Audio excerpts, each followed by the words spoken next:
ہم نشیں خیش را غیبت مکن، اپنے ہم نشینوں کی غیبت مت کر، اپنے ہم نشینوں کی غیبت مت کر۔ دیکھو سمجھو کتنی قیمتی بات بتایا ہے کہ ہم نشیں خیش را غیبت مکن، اپنے ہم نشینوں کی غیبت مت کر۔ ساتھ میں اٹھنے بیٹھنے والے دوست ہیں، سہیلی ہیں، یار ہیں، کلاس میٹ ہیں، ہم نشیں ایسے ساتھی دوست یار ان کی غیبت مت کر۔ ابھی عام طور پہ ہوتا ہے ساتھ میں ہم لوگ ہنسیں گے، بولیں گے، دوستی یاری ساری چیزیں بھنجائیں گے، اور یہاں سے اٹھنے کے بعد ہر بندہ میں تو نہیں بولا جائے گا لیکن کچھ بندے ہوں گے، کچھ لوگ ہوں گے وہ ایک دوسرے کے اندر کمی نکالیں گے۔ وہ بیٹھتا کیسے ہے، وہ ہنستا کیسے ہے، اس کو بولنے نہیں آتا ہے، وہ دیکھو وہ کیسے جا رہی ہے، وہ دیکھو وہ آتی ہے کلاس میں تو کیسے یاد کرتی ہے، اس کو یاد بھی نہیں ہوتا ہے صحیح سے، وہ دیکھو وہ لڑکا دیکھو اس کو کیا ہے، اس کو کپڑا بھی صحیح سے پہننے نہیں آتا، کیسے کلاس میں انٹری کی جاتی ہے وہ بھی نہیں آتا ہے، حالانکہ ساتھ میں ہنسیں گے، بولیں گے، بیٹھیں گے، گپ شپ کریں گے، پتہ ہی نہیں چلے گا کہ یہ ہماری میرے جدائی کے بعد، دور جانے کے بعد، کلاس سے ہٹنے کے بعد یہ غیبت بھی ہماری کر سکتا ہے، یہ سوچ بھی نہیں سکتے ہیں، لیکن وہ بندہ بھی غیبت کرے گا۔ ہم نشیں خیش را غیبت مکن، اپنے ہم نشینوں کی غیبت مت کر۔ ہاں اگر ان کے اندر کوئی کمی لگتی ہے، واقعی اس کے کسی بھی چیز میں کوئی کمی محسوس ہو رہی ہے، تو کیا ہے کہ اس کو سمجھائیں گے، چونکہ ہم نشیں ہیں، ہنس بول کے بھی بتا سکتے ہیں ان کی کمی کو، سمجھا بجھا بھی بتا سکتے ہیں۔ ہم نشیں جو ہے میرے ساتھ اٹھنا بیٹھنا ہنسنا پڑھنا لکھنا ہے، تو ہم ایسے ہم نشیں کی اگر کمی دیکھیں تو ہم کمی سمجھا بھی سکتے ہیں ہنس بول کر کے بھی اور کسی دوسرے انداز میں بھی، لیکن اس سے جدا ہونے کے بعد، الگ ہونے کے بعد غیبت شروع ہو جائے تو یہ بدبختی ہے، ایسا مت کر، غیبت مکن، غیبت مت کر۔ سمجھ میں آیا؟ عام طور پہ دیکھا یہ جاتا ہے ساتھ میں ہنسیں گے بولیں گے، ایسا لگے گا کتنا یہ میرا جگری یار ہے، بچپن کا دوست ہے، یار یہ تو میرا بڑا وفادار ہے، بہت ہنساتا ہے، بہت بولاتا ہے، کافی طبیعت لگتی ہے، دل خوش ہو جاتا ہے اس کے ساتھ اٹھنے بیٹھنے میں، لیکن تھوڑی سی دوریاں ہوتی ہے کہ شروع ہو جاتا ہے۔ تو یہ اچھے انسان کی پہچان نہیں ہے، غیبت کرنا حرام است۔ غیبت کرنا کیا ہے یوسف؟ حرام ہے، گناہ کبیرہ ہے، بہت بڑا گناہ ہے۔ ایک حدیث پاک میں ہے الغیبت اشد من الزنا، ہے یا نہیں ہے؟ الغیبت اشد من الزنا، غیبت یہ زنا سے بھی زیادہ خطرناک جرم ہے۔ حالانکہ ابھی کے دور میں غیبت کو لوگ نارمل چیز سمجھتا ہے، جو آدمی غیبت نہیں کرتا ہے، یہ صحیح بتا رہے ہیں، اس کو لوگ بیوقوف سمجھتے ہیں۔ اس کو دیکھو گپ سپ کرنے کا بھی طور طریقہ نہیں ہے، آدمی کے ساتھ بیٹھنے کا بھی اس کو جو ہے طور طریقہ نہیں ہے، چپ چاپ بیوقوف کی طرح بیٹھا رہتا ہے، ہنستا بولتا بھی نہیں، بات چیت بھی نہیں کرتا۔ آدمی کوئی آیا گپ شپ کرو، بات چیت کرو، یہ کرو، یہ بات بولنے کا مقصد کیا ہوتا ہے؟ اس سے کیا گپ شپ کتنا کریں گے؟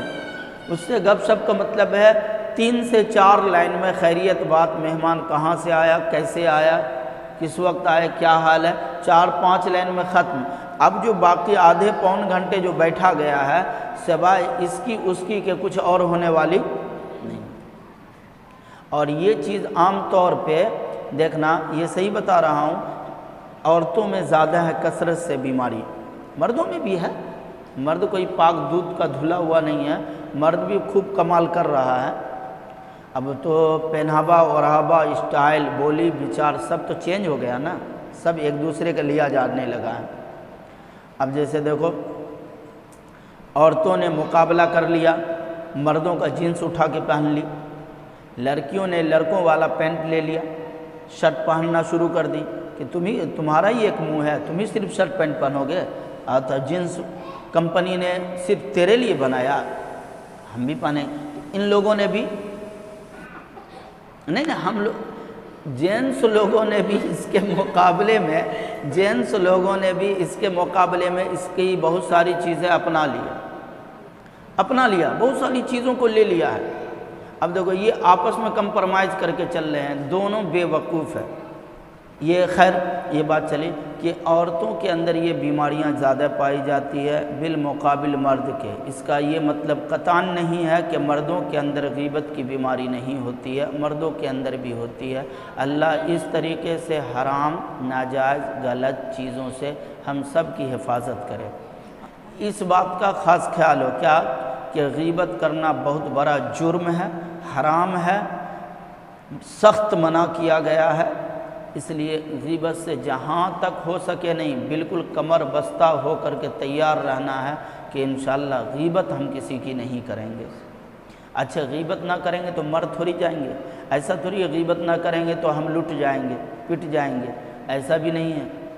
بلکہ غیبت کرنے سے اور غیبت سننے سے کئی طرح کی دنیا میں خرابی پیدا لیتی ہے۔ ایک تو ڈپریشن پیدا ہوگا اور انسان پریشر میں آئے گا، ڈپریشن میں آئے گا، خود بول کر کے پریشانی میں پڑے گا۔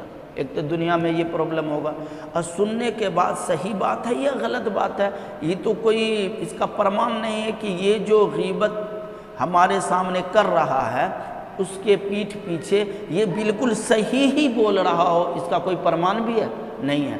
ہو سکتا ہے اس بات پہ آ کر کے وہ غلط ہو یا صحیح اپنی جگہ ہے، ایک بھر دن ٹینشن میں رہنا نہیں ہے، دماغی الجھن میں پڑنا، تو یہ سب بلا وجہ کی بکواس، لایانی، غلط اور اسلام سے خارج چیزیں ہیں جس کو آج مسلمانوں میں سے ادھکتر لوگوں نے، مردوں نے بھی اور مستورات نے بھی، دونوں نے اپنا لیا ہے۔ اللہ اس سے ہم سب کی حفاظت کرے۔